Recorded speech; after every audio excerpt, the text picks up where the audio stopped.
2 Timóteo capítulo 4. Vamos ver o apóstolo Paulo, ele está vivendo isso. É o tempo que ele vive.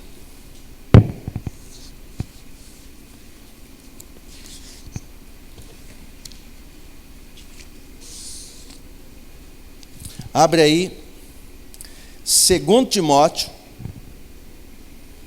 É um tempo difícil para Paulo. Paulo está vivendo os últimos dias literalmente. Ele vai morrer. Ele está com a sua sentença de morte decretada, ele vai ser decapitado, está preso, e ele escreve para o seu filho na fé, Timóteo. Então ele está vivendo o Salmo 23 na vida dele. Ele está vivendo esse salmo. E 2 Timóteo, no capítulo 4, segundo alguns historiadores, Paulo escreve essa carta para Timóteo, mas quando chega na mão de Timóteo, Paulo já havia morrido. Então Paulo, ele manda a carta para Timóteo, numa longa caminhada, e quando a carta chega em Timóteo, ele já havia sido decapitado. Então Paulo sabia o que ele estava vivendo. Só que aqui, você vai perceber que ele está vivendo um tempo de angústia, igual a igreja está vivendo, porque são dias do fim. É o fim da vida de Paulo. Mas você vai ver aqui no capítulo 4, no verso 9.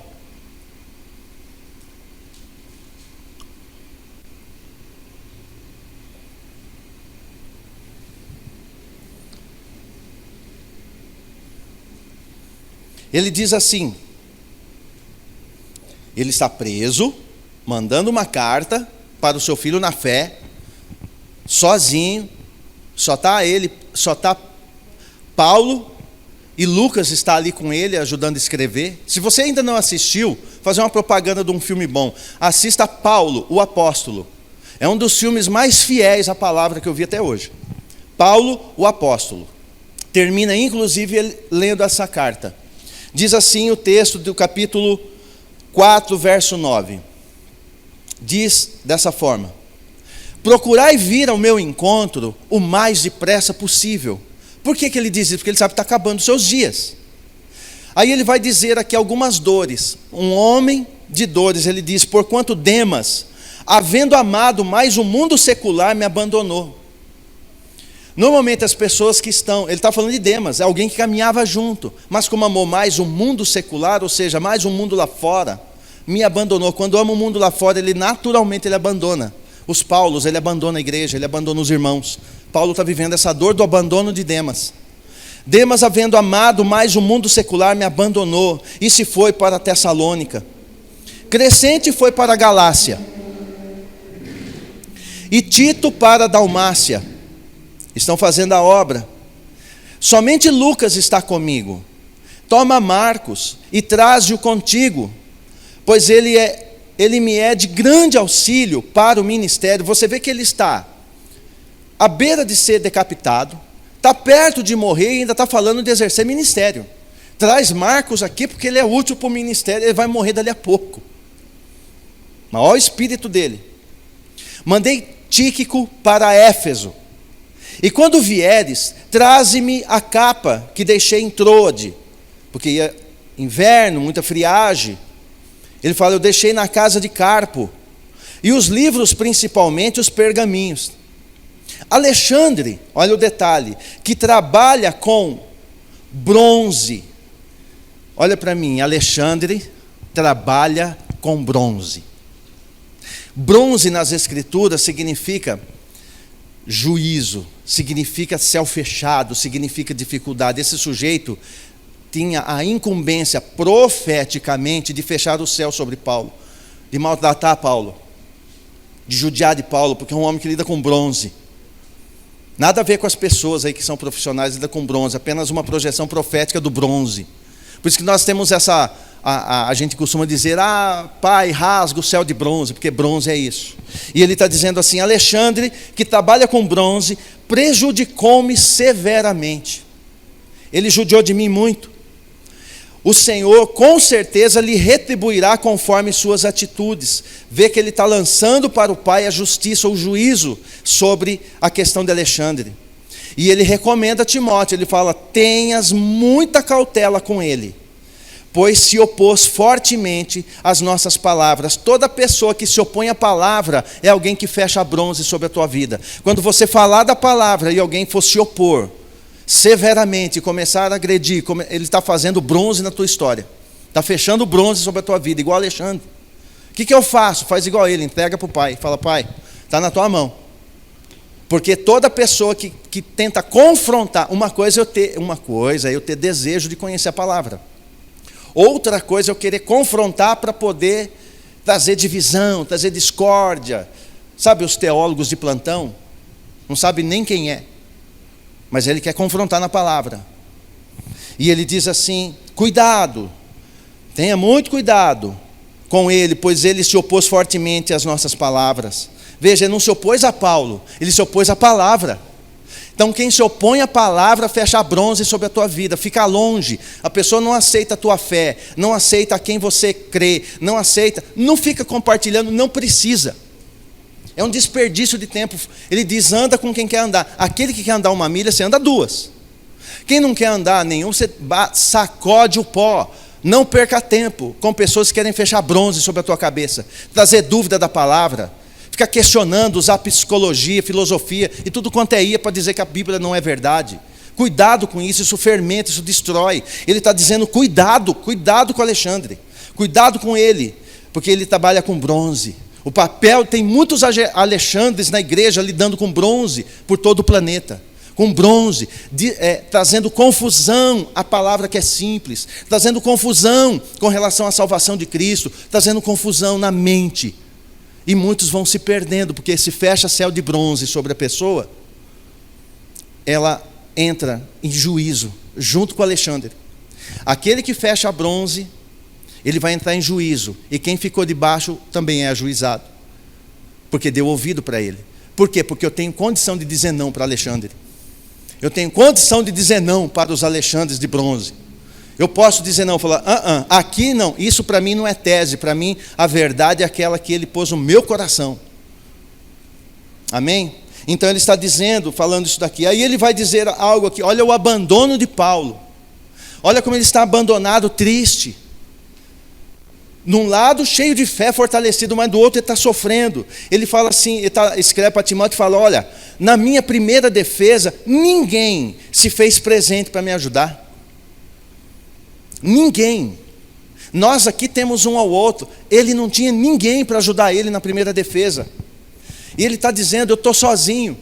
Eu tive que espernear sozinho, eu tive que me expor sozinho. Ninguém ficou comigo, um homem que ganhou cidades inteiras, um homem que quase ganhou toda a guarda pretoriana, um homem que não podia chegar perto dele e se convertia, um homem que ressuscitou mortos, como ele fez com Eutico, um homem que curava enfermos, os aventais dele curavam.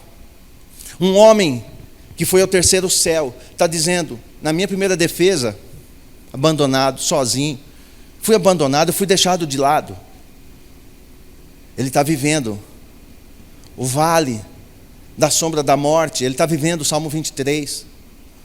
E ele diz assim, pelo contrário, todos, não alguns, todos me desampararam. E ele termina dizendo, contudo, que isso não lhe seja imputado em juízo. Quem é Paulo? Paulo é um apóstolo.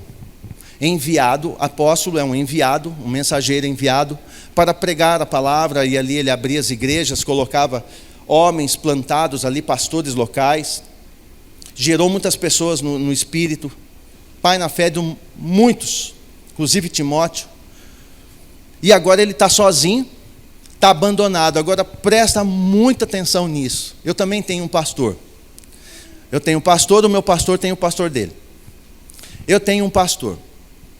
As pessoas que anunciam o evangelho, as lideranças que o Pai levanta na terra, se eu os desonro, se eu os difamo, se eu os abandono, se eu não mantenho aliança com eles, gera para mim dívida. Ele está dizendo isso no texto. Contudo, isso não lhe seja imputado em juízo, porque há um juízo de dívida, eles estão endividados. Não porque é Paulo, porque no Paulo existe um ministério a ser cumprido, e pelo abandono das pessoas, essas pessoas ficarem endividadas, e ele ainda está orando e dizendo que não seja imputada essa dívida.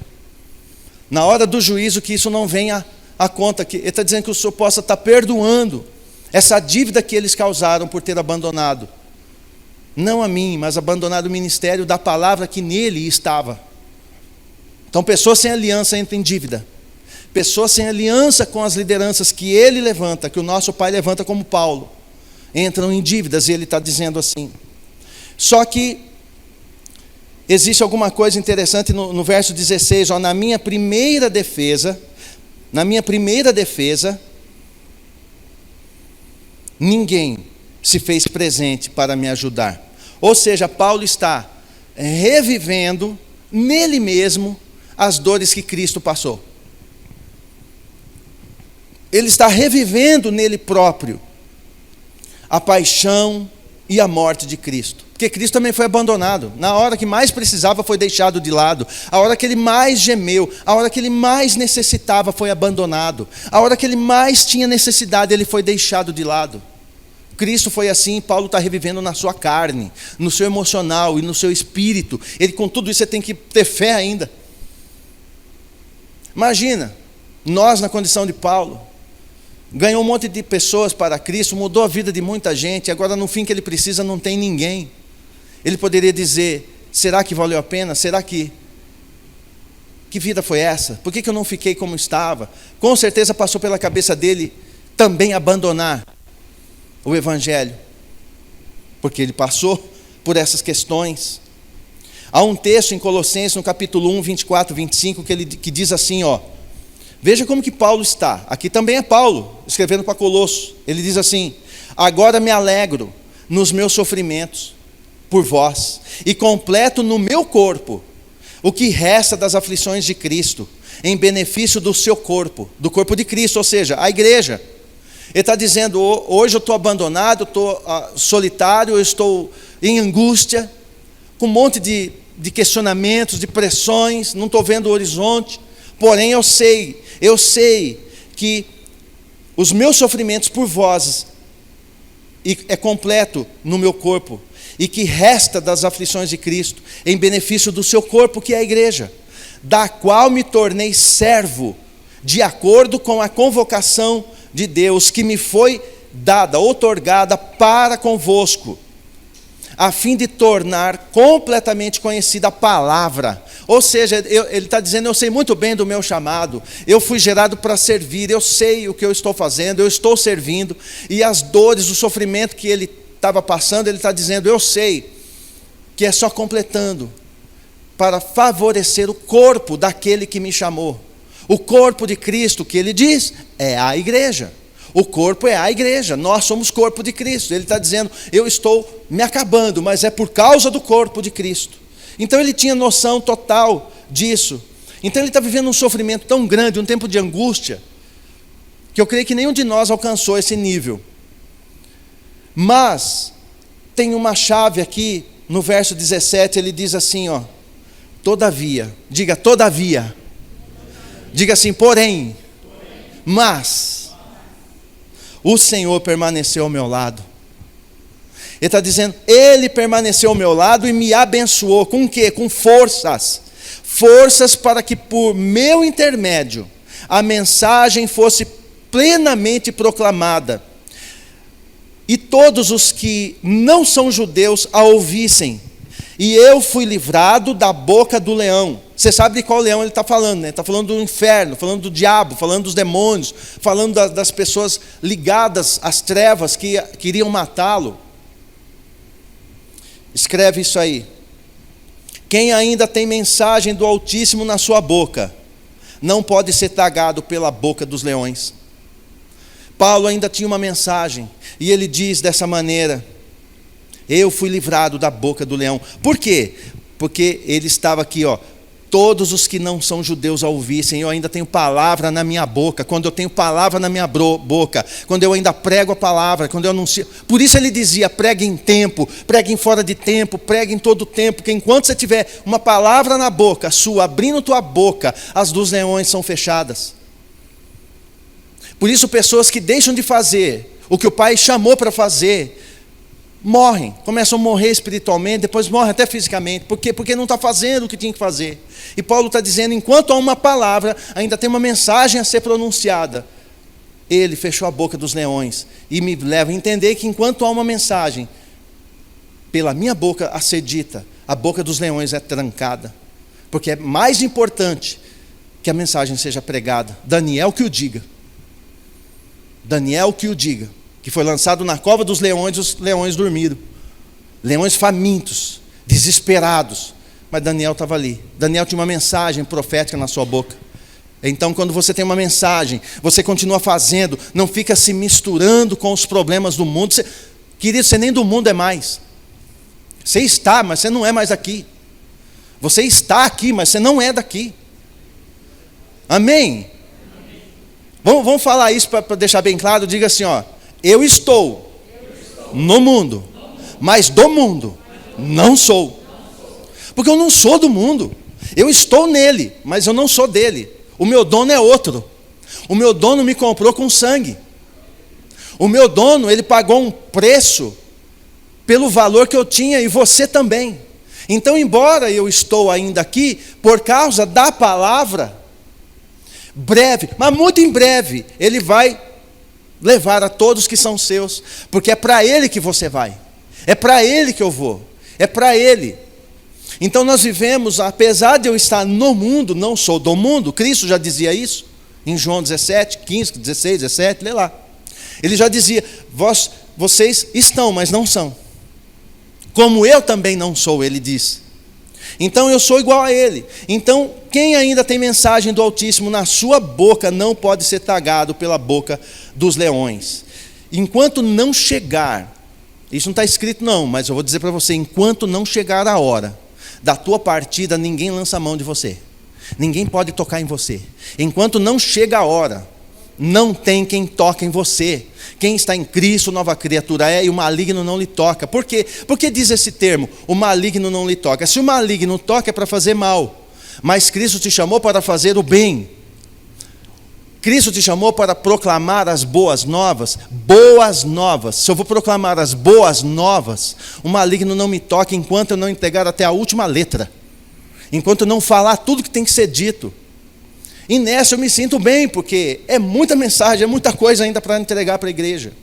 E enquanto uma palavra na boca, você vai proclamando, você vai falando, você vai anunciando. Seja para uma pessoa, como Paulo fazia às vezes com um guarda, com um centurião, com uma pessoa, ou seja, para milhares como Pedro, que na primeira pregação converteu 3.000 almas. Não é o número, é o propósito de anunciar a palavra. Então não deixe de falar, seja em tempo ou fora de tempo. Cristo está voltando, Cristo muito em breve vai levar os seus, Cristo muito em breve ele vai levar. E não depende, isso é uma promessa, ela é incondicional, não tem nenhuma condição pedida a mim. Não há nenhuma condição para ele executar isso. Tem promessas incondicionais que ele vai fazer, eu crendo ou não. Querendo, crendo ou não. O inferno querendo, crendo ou não. Os homens querendo, crendo ou não. Ele vai executar isso. São promessas incondicionais, das quais ele não depende de você para ele executar. Feliz quem crê. Feliz quem crê. E ele vai levar a sua igreja. O rapto da igreja vem aí. Verso 18. Assim o Senhor me livrará também de toda a obra maligna. Assim também como? Do mesmo jeito que ele trancou a boca dos leões, ele me livra de toda a obra maligna. Que obra? Qualquer uma. O que é a obra maligna na tua cabeça? Tudo. É macumba? Ele livra. O que é a obra maligna? Uma palavra de maldição? Ele livra. Ele está dizendo toda a obra. Ele me livrará também de toda. Não é algumas, ou quase todas, ou 70%, ou 90%. Não. Toda a obra maligna. Assim ele me livra. O motivo é o mesmo, porque ele ainda tem uma palavra na boca. Então não desanime de falar da palavra. Use o teu Instagram. Faça uma coisa útil com esse trem. Usa o teu Facebook, faça uma coisa útil com ele. Prega a palavra, libera um versículo, põe uma mensagem, fala alguma coisa. Usa isso de forma útil. Alguém vai ouvir. Ele vai providenciar, mas ele não vai escrever. Ele não vai, é você que põe. É você que envia. Não fique deduzindo, mas a pessoa vai gostar, ela não vai entender. Não deduza, não é obra nossa, nossa é só colocar. Proclame em tempo e fora de tempo. Enquanto você estiver proclamando em tempo, fora de tempo, o leão fecha a boca e ninguém te toca. E ele diz assim: assim o Senhor me livrará também de toda obra maligna e me conduzirá. Lembra? Guia-me, guia-me, guia-me a águas tranquilas. Ele me conduzirá a salvo para o seu reino celestial. Além de salvo, eu vou reinar. Ele já tem noção. Sabe por quê? Paulo, ele acreditava. Depois isso vai sendo mudado. Mas até um tempo Paulo acreditava que para ele reinar ele tinha que morrer. Então ele está feliz porque ele vai morrer. Falou, bom, eu vou morrer, então vou reinar. Então ele achava que morrer reinava. Sendo que para reinar é só fazer a vontade do Pai. A vontade do Pai para ele é morrer, então normal. Mas não é que todo mundo tem que morrer para reinar. Mas no contexto da vida dele, ele está dizendo assim: ele vai me conduzir a salvo para o seu reino celestial. E ele diz: a ele seja a glória para todo sempre. Amém. E aí ele vai encerrando a carta dizendo: saúda Prisca. Quem é Prisca? Priscila. Prisca é Priscila, é uma maneira mais intimista, uma maneira mais carinhosa de chamar Priscila. Então ele está dizendo assim: saúda Prisca e a Áquila, o marido dela, e a casa de Onesíforo. Erasto permaneceu em Corinto, mas deixei Trófimo enfermo em Mileto. Apressa-te a vir antes do inverno. Lembra que ele pede a capa? Fala, vem antes do inverno. Eubulo, Prudente, Lino, Cláudia e todos os irmãos te enviam fraternais saudações. O Senhor seja com o teu espírito, e a graça seja com todos vós. A carta vai para Timóteo. Quando chega na mão de Timóteo, ele já havia sido decapitado. Porque já havia, como ele mesmo diz, aí você já deve estar com o olho aí, veja o verso 7. Ele já tinha noção, verso 6, veja o 6, ó. Quanto a mim, eu já estou sendo derramado como vinho, ou seja, oferta de libação, oferta líquida. O momento da minha partida se aproxima. Mas olha o conceito que ele tem no coração, ó. Combati o bom combate, completei a corrida e perseverei na fé. Agora me está reservada a coroa da justiça, que o Senhor justo juiz me concederá naquele dia. E não somente a mim, mas certamente a todos os que amarem a sua vinda. É importante eu amar a vinda dele. Eu preciso amar a sua vinda. E aí é que ele vai entrar no que nós ministramos aqui sobre ele viver esse tempo difícil do Salmo 23, que ele vive sentindo-se sozinho, pedindo que venha a capa, sozinho numa cela, com um médico que ele acabou de ganhar, escrevendo as cartas para ele. E assim ele vai passando, e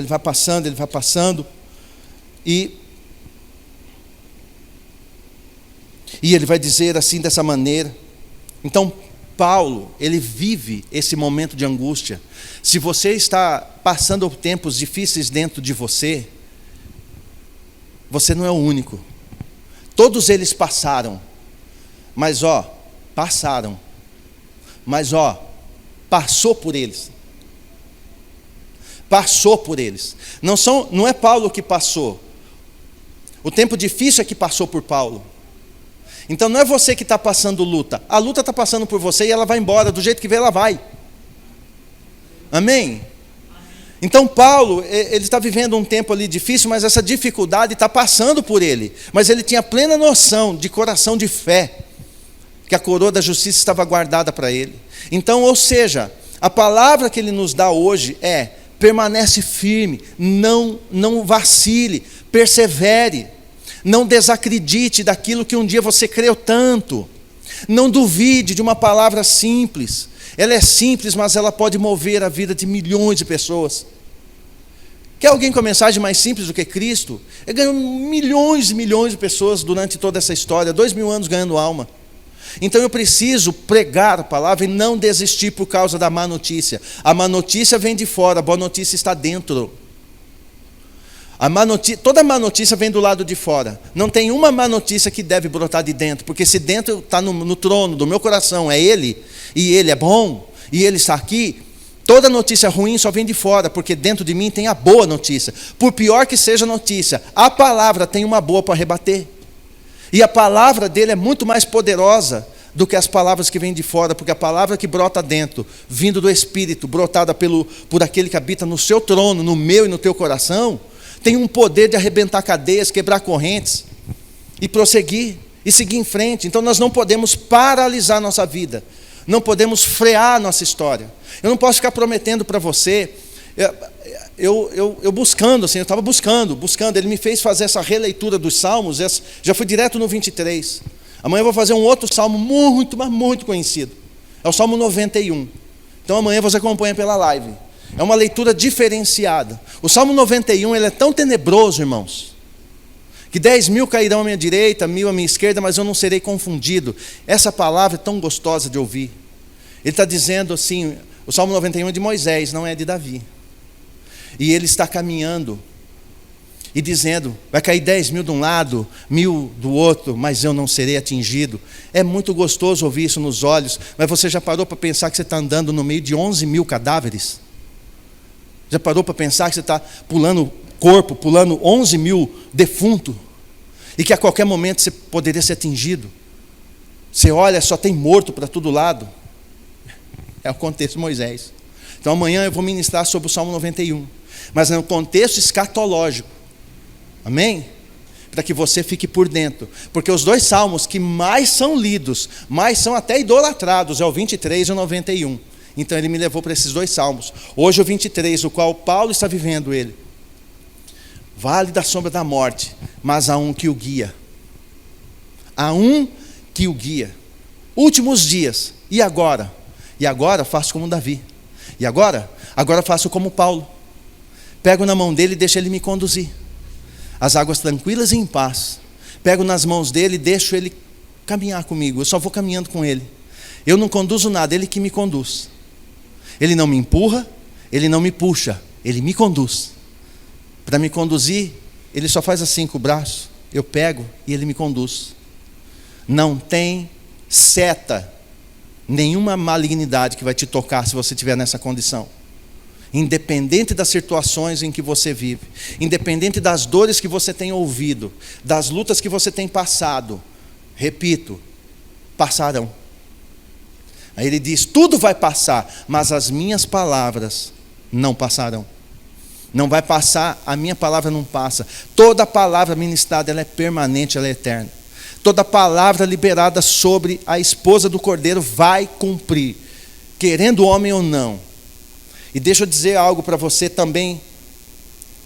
É muita coisa, irmão, eu não vou falar não. É muita coisa que brota, dá vontade de passar para a igreja, mas não dá para passar fora do contexto, senão confunde. Mas são muitas coisas. Ele não vê a hora de tabernacular conosco. A festa dos tabernáculos, ela vai ser celebrada na integridade, na íntegra, dentro do milênio. Lá dentro do milênio. Não adianta eu fazer festa de tabernáculo agora. Não. Essa festa ela vai ser celebrada em Israel. Todas as nações virão ali. E os vencedores lá estarão com ele. Vão vir adorar o rei. Eles virão, está lá em Zacarias, eles virão adorar o rei. Qual a diferença entre eles e nós? Eu não espero o milênio, eu já adoro já. Eu não vou esperar aquele dia, eu já vou tabernaculando com ele já. A minha festa com ele é contínua. De tê-lo no meu coração e saber que no coração dele eu também estou. E aí eu consigo falar, o Senhor é meu pastor. Como diz a Bíblia hebraica, não preciso de nada. Ele é meu pastor, eu não preciso de nada. Você está querendo que eu leia o salmo inteiro, não quer? Eu vou ler o 23 na hebraica inteiro. Ele diz assim, aí eu termino aqui, a gente ora. Ele diz assim, Adonai é o meu pastor, não preciso de nada. Ele me faz deitar em pastagens verdejantes. Ou seja, não só me leva para os pastos, mas me faz descansar neles. Deitar é descansar. E leva-me para águas tranquilas. Ele me leva. E restaura-me a alma, porque a alma precisa ser regenerada. E quem vai fazer isso é Ele. Ele me guia em caminhos retos. Não é só guiar, é guiar por caminhos retos, por causa do seu nome. por causa do nome dele, não tem erro dele te guiar por caminhos tortos, ele só te guia por caminhos retos. Ainda que eu atravesse vales de escuridão mortal, não temerei desastre algum. Por quê? Porque tu estás comigo. Tua vara e cajado me protegem. Preparas uma mesa para mim à vista de meus inimigos e unges a minha cabeça com óleo de um cálice transbordante. Não é um cálice qualquer, é um cálice que vai além, transbordante. Bondade e graça me acompanharão todos os dias da minha vida, e viverei na casa de Adonai por anos e anos vindouros, ou seja, eternamente. Amém? Essa é a nossa vida. Para quem quer viver um evangelho não romanceado, não fantasiado, eu preciso viver ele no cerne, na raiz, naquilo que ele está dizendo para mim.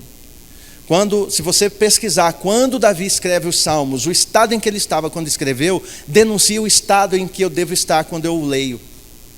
O mundo hoje está dentro do Salmo 23, cego, e estou falando da igreja mesmo, cega, sem força, precisando entender que quem é o pastor é ele que me guia, então eu não preciso de nada, então não precisa ficar clamando por coisas, apenas reconheça que ele é contigo. Esse é o contexto do Salmo 23.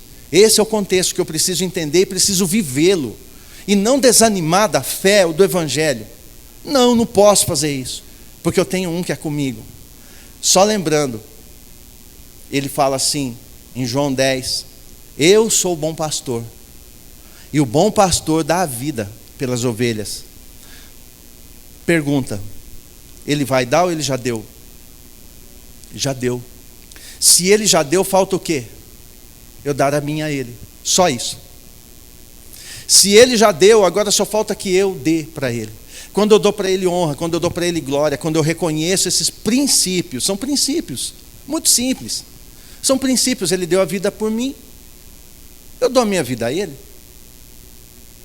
Ele habita no meu coração e eu sei que eu habito no dele. Quando eu for dar o meu coração para ele, caso eu não tenha dado, falando assim de forma geral, alguém que não deu, quando você vai dar o seu coração a ele para que ele faça morada, entenda, você já está morando lá faz tempo. Lá na cruz ele já olhou para você. Você já é morador do coração dele, antes da fundação do mundo. Eu só preciso crer nisso. Amém?